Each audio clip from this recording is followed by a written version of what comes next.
Let's get one thing straight. Setting boundaries isn't about being a bitch or an ass. It's about not being a doormat. Setting boundaries makes you someone who refuses to let other people's chaos invade your sanity. And I'm here to tell you how. I've learned the hard way that a boundary is like a seatbelt. You don't realize how crucial it is until it saves your ass. I've had people push back, call me names, say that I'm being difficult, all because I have the nerve to protect my time, energy, and sanity. I freaking hate it when people say that I'm being difficult. I just want to be like, you haven't seen difficult yet, honey. You haven't. I got your difficult right here. But you know what? If people are calling you difficult just for saying no, you're probably on the right track. I've learned that standing up for what you need doesn't make you a jerk. It makes you someone who values your own well-being. And that's exactly why I've got a few things to say on this topic. I learned that if you don't set boundaries, people will keep pushing. They don't mean to, I don't think. I just think that they're used to treating you a certain way, like that friend who always expects you to drop everything for them because that's what you've always done. You've done it 100 times. It's just what they expect, right? So if you're thinking that boundaries mean that you have to start cutting people off left and right, hold that thought. In a minute, I'll get to the types of boundaries that you should consider setting. Some of them might really surprise you. Boundaries are like a spam filter for your life, right? They keep the nonsense, the drama, and the emotional overload from clogging up your mental space. Because let's face it, if I'm not letting spam emails clutter my inbox, why would I let people's emotional spam mess up my life? Boundaries aren't about being rude, selfish, or cutting people off. They're about respect, both for yourself and for the other person. And people often think that boundaries are just about saying no over and over again, but it's really about knowing what you can and can't give without losing parts of yourself. One sign that a boundary is needed is when you start feeling uncomfortable, uneasy, or a little off around certain people or in certain situations. Those feelings of discomfort are your early indicators, and if they're ignored, they can turn into deeper resentment or even exhaustion. So always just trust your gut. Trust your gut. Boundaries can also be needed if you're feeling overwhelmed, overcommitted, or you just have no time for yourself anymore. A boundary is saying, I deserve to feel comfortable, I deserve to feel safe, and I deserve sanity. And if that means putting up a few guidelines, then so be it. It's not cold, it's not cruel. It's actually the most honest way to interact with the people around you. And boundaries aren't just for the people you know. Sometimes they're for that random stranger who's knocking at your door trying to sell you something, right? There is nothing wrong with saying thank you for coming by, but I'm not interested at this time, and shut the door, okay? Boundaries are even more crucial in environments that you deal with every day, like work. I realized that I was constantly saying yes to things that I had no business agreeing to, all because I didn't want to make waves and I wanted to be seen as a rock star, right? I didn't want to let anybody down. I was there for the team. Go team. I'm a team player, right? I bet some of you know that feeling, yeah? So let me tell you what happens. You burn out, you get resentful, and you end up feeling used and taken advantage of. I would sometimes sit there staring at my screen, fantasizing about deleting a bunch of emails and pretending that I never got them just so I could stop the madness that I created. I only fantasized about that. I never did it. A lot. Also, when you don't have kids like me, people just think that you've got nothing but time and money to spare. I've had friends with kids treat me like I'm their go-to babysitter or ask me to foot the bill when we go to lunch just because I don't have kids to feed. I had to draw the line. My schedule isn't open for grabs just because I don't have a kid's soccer game to go to, and my wallet isn't a free-for-all just because I'm not paying for daycare. So I just started saying, no, I can't help with that. And no, I'm not available without a ton of explanation. We'll talk about why that's important in just a second. Did it ruffle feathers and piss people off? Absolutely it did. If someone crosses a boundary after you've said it, don't back down, okay? Remind them of what you said and stick to it.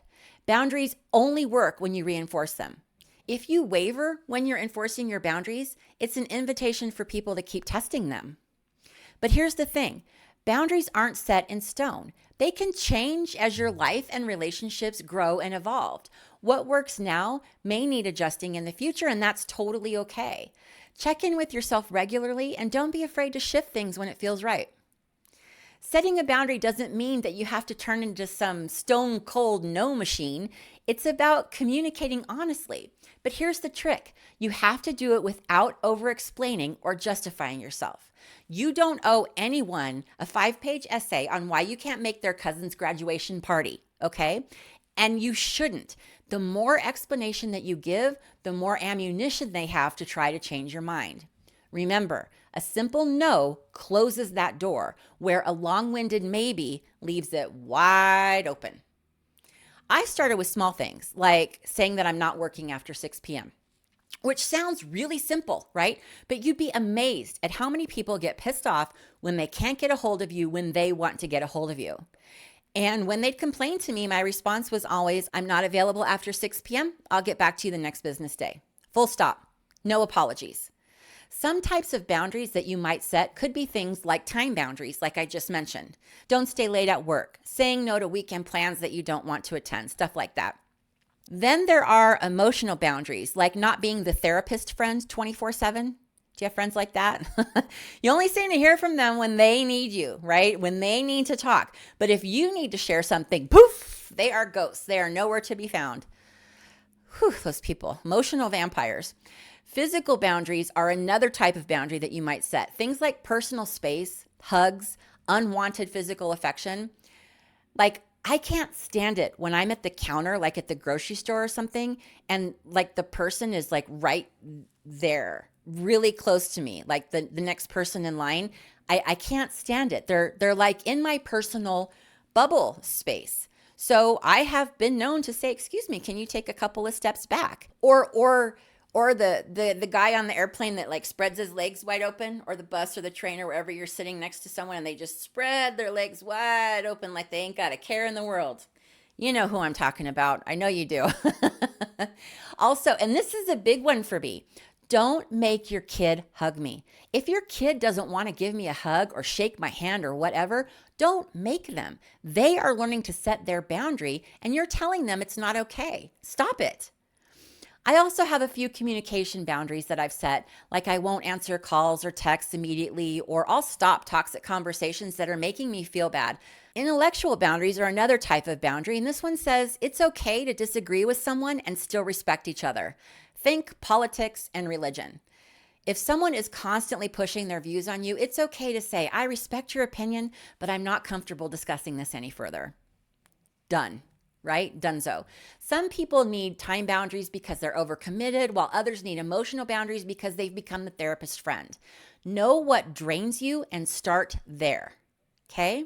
And here's something a lot of us don't consider. Sometimes the boundaries we need are with ourselves, like setting limits on overworking or saying no to things that we don't have the time and energy for.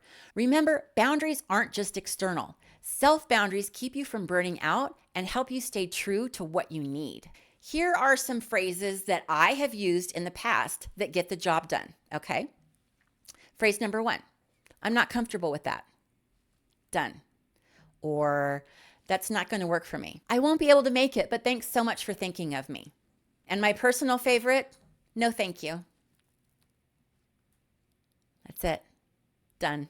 Simple, direct, and yes, it might feel awkward at first, but trust me, it gets easier the more that you do it. Setting boundaries isn't about being rude. It's about teaching people how to treat you, okay? Not everyone is going to be thrilled when you start setting these boundaries, and you'll probably face some pushback. People might call you out, get defensive, or make you feel like you're the problem. Been there, done that. I had a friend who stopped talking to me for weeks because I told her I couldn't be her therapist anymore. It hurt like hell when that happened, but I realized her reaction said more about her than it did about me. Right? A long time ago, a therapist actually taught me this movement here, where I've got a hand up against my chest and one out like this. And what this is saying is that is you over there. This is me over here. You have to deal with your stuff. I have to deal with my stuff. Okay. Now, some people might try to guilt trip you into giving in. Stay firm and remind yourself that their emotions aren't your responsibility, right? Emotional manipulation can be subtle, but recognizing it is the first step to not falling for it. Look out for lines like, I guess you just don't care about me, right? Or I thought we were friends. That's manipulation in disguise. Don't fall for it. The thing is, I get it. You're changing up the way people are used to dealing with you. No one likes change. They're used to you being a certain way, a certain type of person. And when you go and change that, it can be a little bit unsettling. But again, you can't be responsible about how people react. And if you don't set the rules, people will play by their own. Here's what I've really learned. Setting boundaries is about respecting yourself enough to deal with the fallout. Because if someone walks away, that's not a loss, it's a win. And the bonus, you start attracting people who actually value you instead of what they think you can do for them.